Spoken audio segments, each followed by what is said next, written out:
When a U.S. senator stares down the director of the FBI and says, "You're just not going to follow the law," you can feel the temperature in the room drop.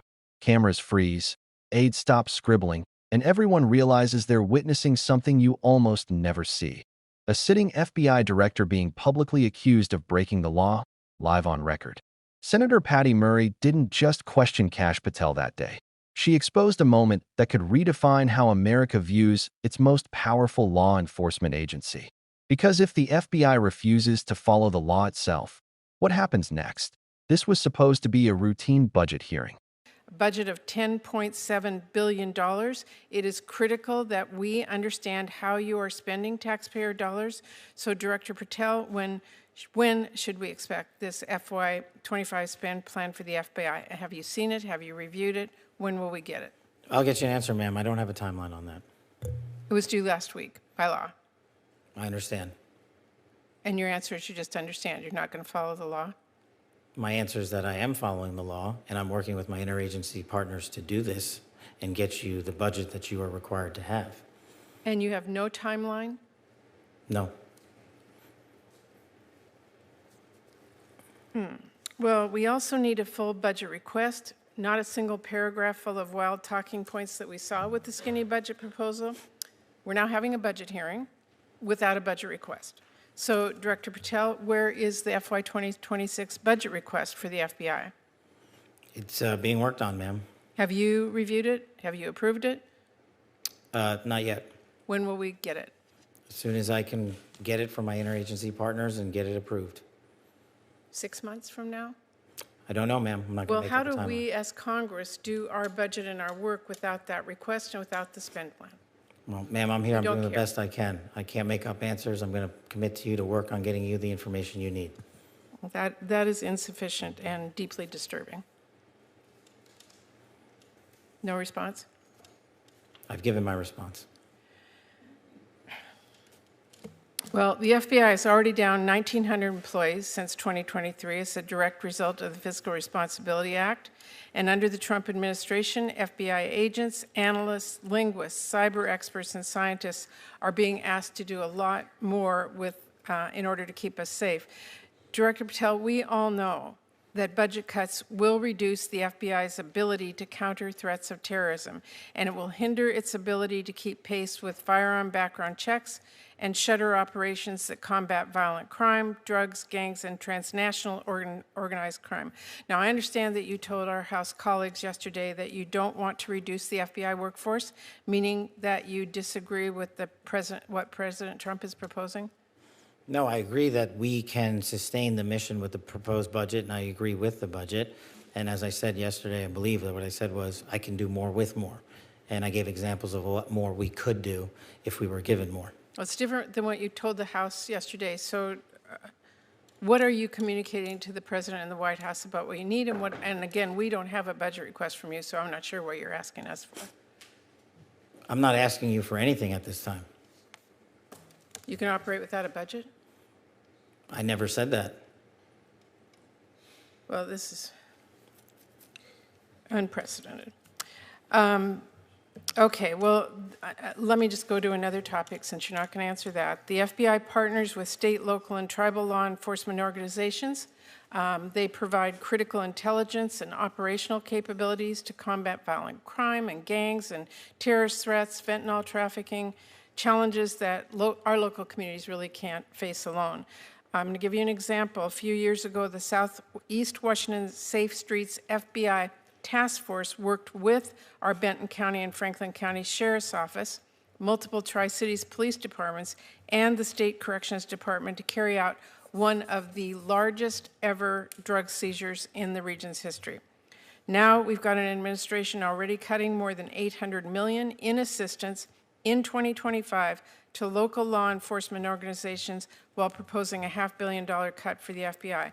Director Patel, can you explain to this committee how cutting resources for our local law enforcement partner agencies the FBI relies on to help your bureau keep safe? How do you expect the FBI and local law enforcement to do more without those significant resources they need? The FBI will continue to do what it does, which is work with embedded state and local law enforcement officers in our Joint Terrorism Task Force, in our Safe Streets Task Force, in our gang task forces. Those are a priority. Those billets have been maintained. Those billets have not been reduced. And with my reorientation, reprogramming that we've notified Congress to, you will see an augmentation in the field in every single state in this country. Well, again, we need to see the numbers and we need to see that budget from you. Let me ask you about the NICS system. The FBI is really on the front lines of keeping guns out of the hands of very dangerous criminals. The NICS serves a really critical role in enhancing national security and public safety by conducting background checks. You know this. They are supported by the vast majority of American people, and I wanted to ask you this morning, will you commit to continuing to fund and run the FBI background check system? Yes. Thank you.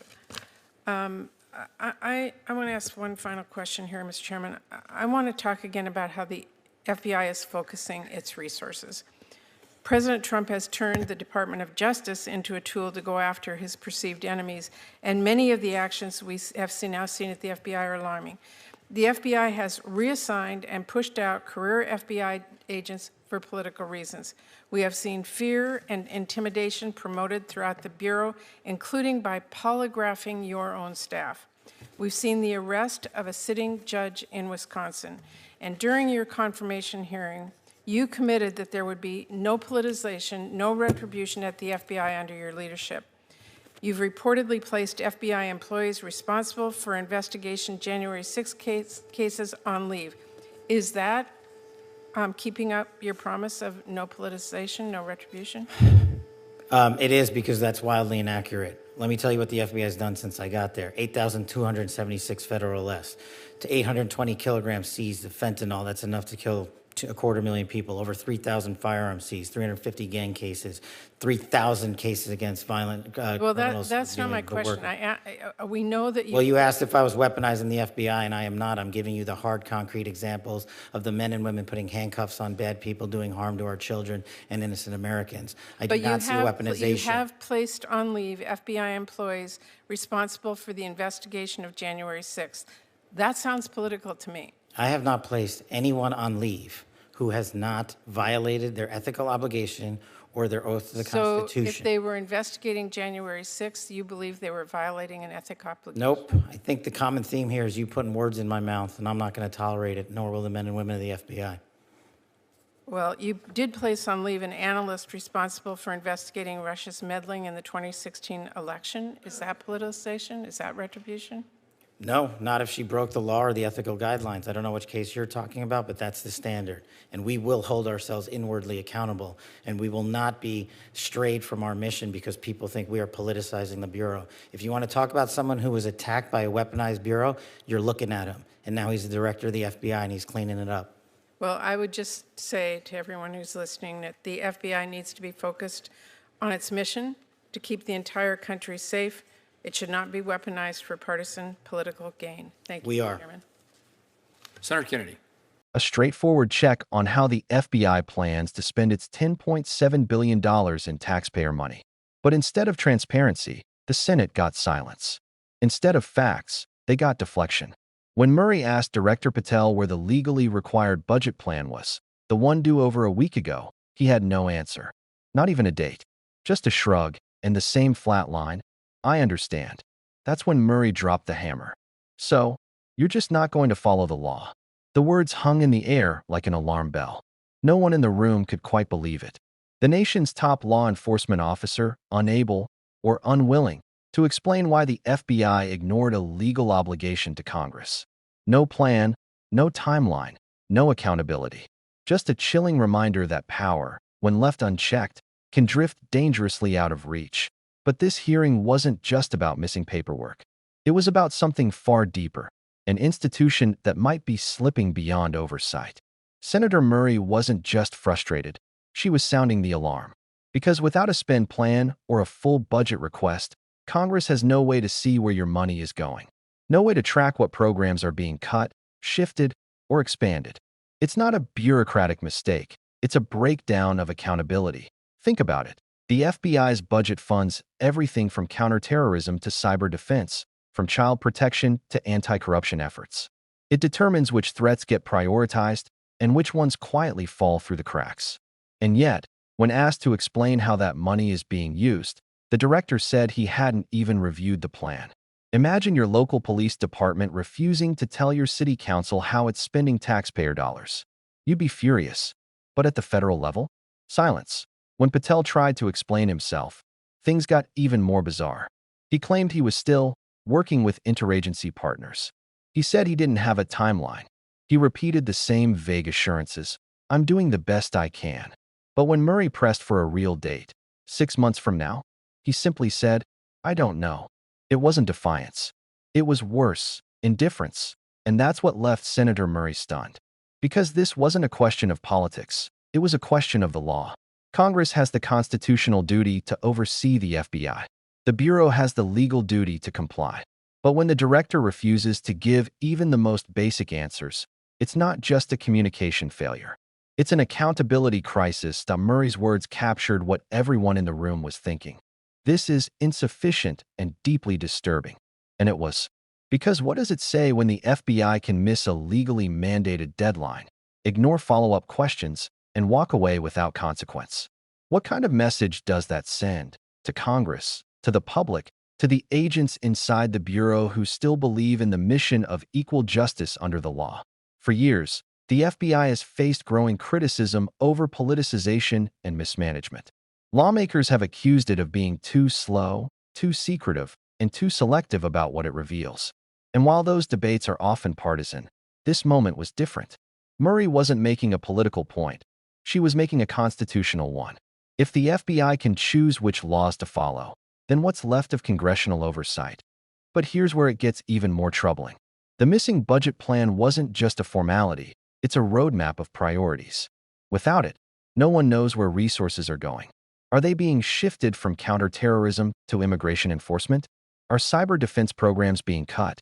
Are funds being used to expand surveillance tools with minimal supervision? These are questions that can't be answered without that document. And yet, the director didn't seem in a hurry to produce it. Critics argue that this is part of a larger pattern. Over the past few years, the FBI has been accused of stonewalling Congress on several occasions. Delayed reports, incomplete data, vague answers under oath. Observers say it's an institution that's grown comfortable with opacity, confident that oversight committees will eventually move on. But that confidence may now be cracking, especially when senators as senior as Patty Murray are calling it out on live record. There are also rumors inside Washington that the Bureau has been dealing with deep internal conflict. Some reports suggest that senior officials have been clashing over how to balance political pressure from above with operational independence.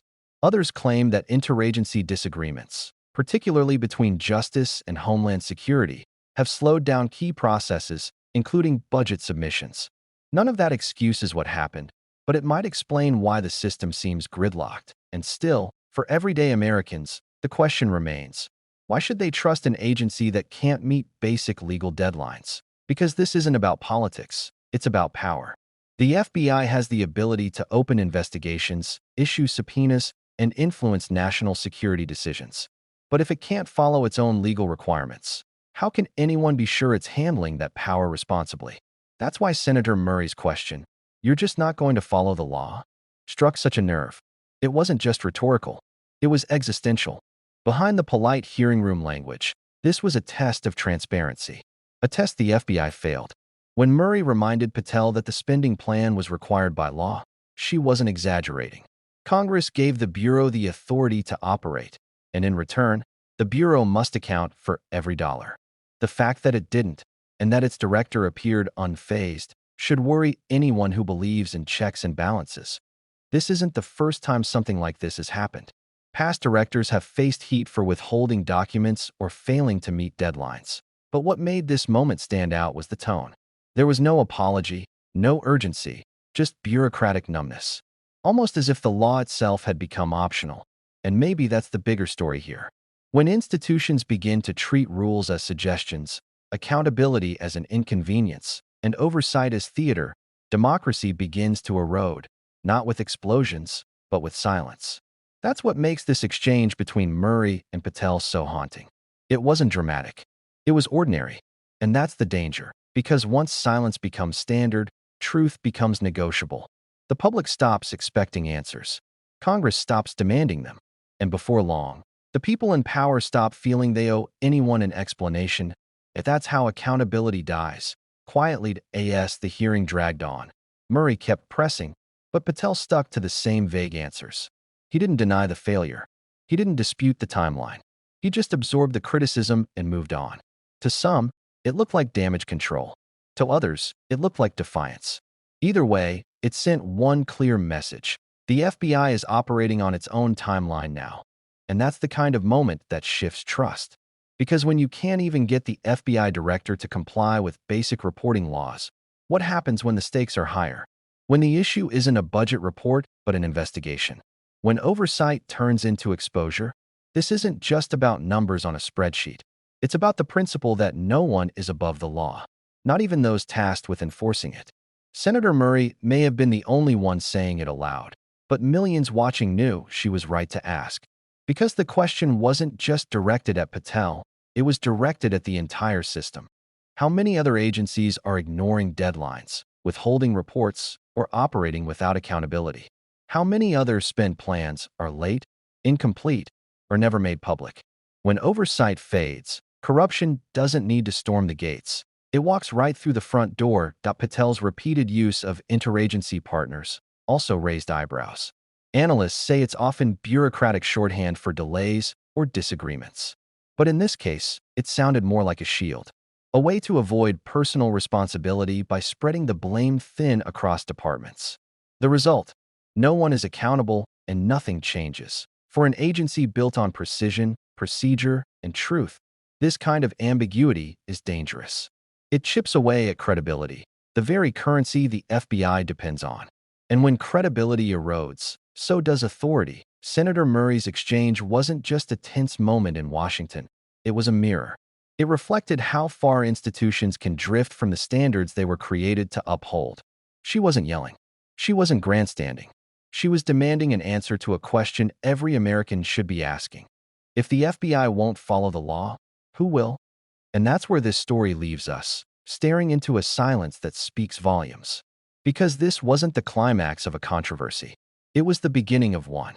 As more hearings unfold, and as pressure mounts for the FBI to explain its missing budget documents, the spotlight on Patel's leadership will only grow brighter. But the truth is, this hearing wasn't really about one man. It was about the system itself. The quiet corners where accountability slips away. The unchecked power that thrives in bureaucracy.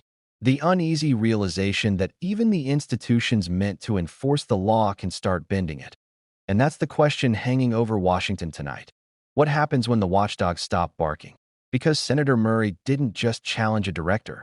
She reminded America that even the most powerful agency must answer to the people. If the nation's top investigators can ignore Congress, who's left to investigate them? This story is far from over. The next hearing could be explosive, and the stakes even higher. Because once lawmakers start demanding answers, secrets don't stay hidden for long. So, if you found this breakdown eye-opening, make sure to subscribe and hit that like button. This story is only just beginning, and you'll want to see where it goes next, because what happens behind those closed doors might just change how we see the FBI forever.